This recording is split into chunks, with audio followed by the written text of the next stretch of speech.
Hi everybody, this is Debrasdailyhealthy from Livehappyhealthysexy, and we're going to talk a little bit about sugar today.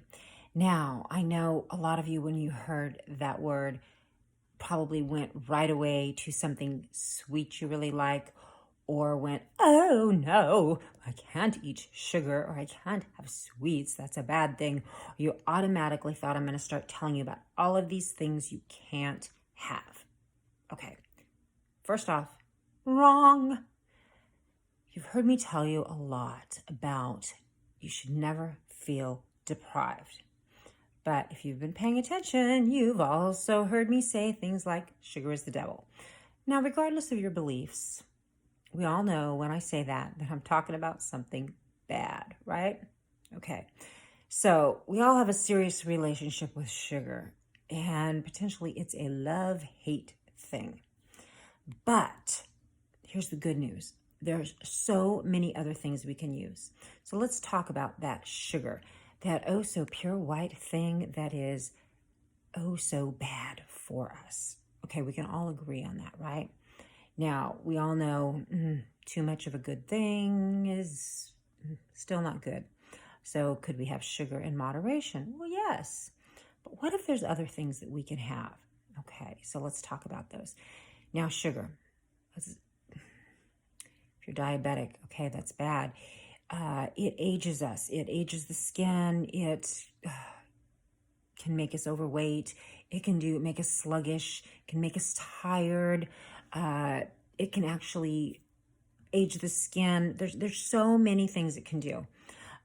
It can give us a spike in our blood glucose levels. There's just refined sugar can seriously mess with our health. Okay, so instead of going out and saying I'm giving up treats forever, I'm never going to get to have sweets again, let's talk about what we can do. Okay, well, there's a lot of things we can do. Now, when I said I'm going to take sugar out, because with my intestinal infection, that sugar, that demon really aggravates it. Okay, that bleeding now that I used to have actually has stopped. I know that sounds really icky, huh? Well, it was really icky. But actually, when people say I can't have sweets anymore, I said, okay, let's start talking about that. Let's talk about tasting the difference between sweet and sugar. You can actually taste the difference. And the best way to describe this is, have you ever been dying for your favorite fruit?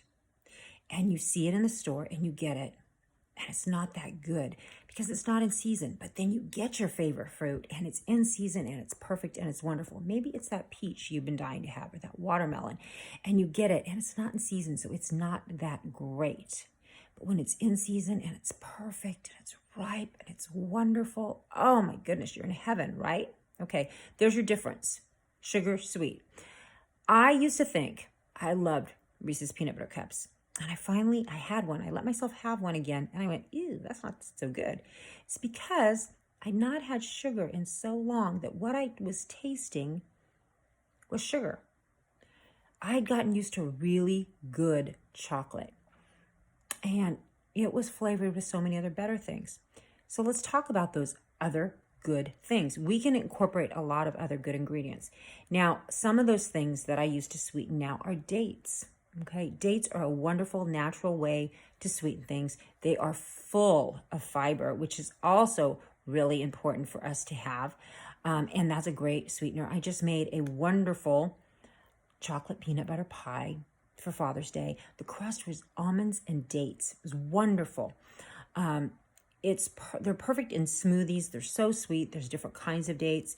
You can use them in energy balls, which I've done, salads, salad dressings. Those are wonderful. Okay, chocolate chip muffins. So there's so much you can do. Coconut sugar is another wonderful thing you can use. Now, this is a grainier sugar. You can also make it smoother. And these are some things that I've used in my recipes. And it's another wonderful option. You can also use things like applesauce. Now, I love making my own applesauce. And I do this every year around my birthday. At the end of September, I head up to Apple Hill. I get lots and lots of apples, and I make wonderful applesauce. I have so much fun doing this with my son.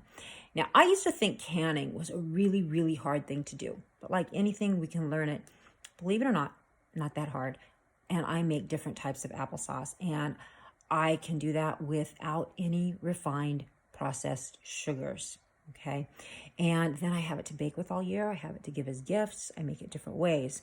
Now, also the different spices that you use in things can enhance the flavor. So think about that as you're cooking. Now, there's also monk fruit sweetener. Now, I'm going to stop you right there. Okay. Monk fruit sweetener is not necessarily unrefined. This is important to know. And some of the things that you can put in there, it's something that we're going to talk about more later on another video. But it is a substitution, and it is something that you can use. So, also, they're going to put different things in it. So there's different ways you can get monk fruit sweeteners. You can get extracts, etc. But that's something else that you can use. Honey is also something you can use. Now, not all honeys are created equal when you buy them. I like raw local honey. I use this every day.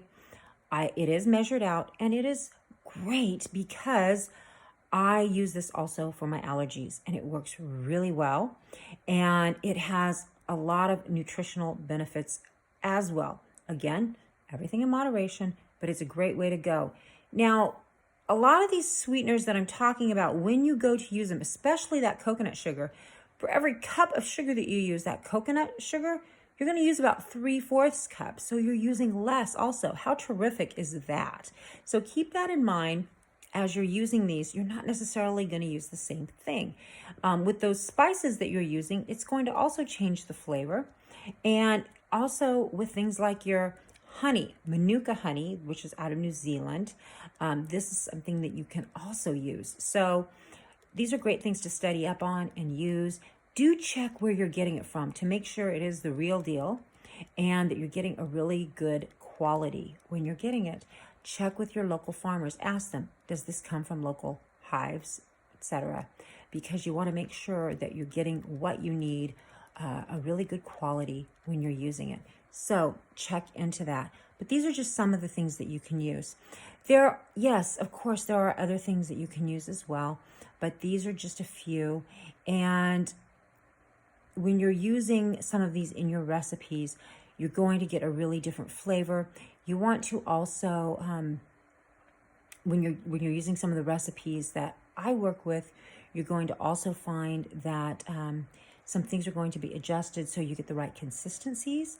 And I do comment on that when you're finding those recipes within my programs, like my keto programs, my avocado mousse. Okay. I had a friend who was really missing sweets when he was on keto. He says, I'm finding it hard. It's getting harder because I can't have sweets. And I said, wait a minute. Who's telling you can't have sweets? This is why I got involved in keto. Because as many of you know, people said, oh, you're vegan. And I said, wait a minute. Who says I'm vegan? Well, you don't eat dairy. You don't eat this. You don't eat that. I said, wait a minute. Who says I'm vegan? Because I'm not vegan. I do eat fish. I do eat eggs. I'm not vegan. Many days I am vegan.